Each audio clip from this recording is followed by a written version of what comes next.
মুফতি ইজহার সাহেবের সঙ্গে বেয়াদবি করেছেন।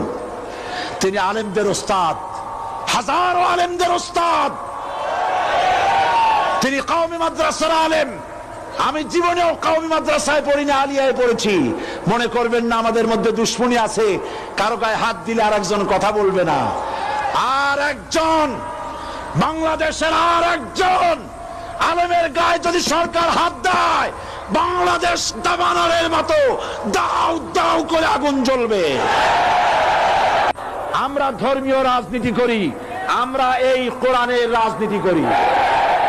এই কোরআন নিয়ে বাঁচতে চাই, এই কোরআন নিয়ে মরতে চাই।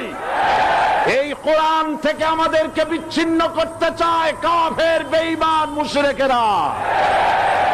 ও আমার জাতি, কোরআন থেকে যারা বিচ্ছিন্ন করতে চায়, তোমরা কি তাদের বিরুদ্ধে জিহাদের জন্য প্রস্তুত থাকবে?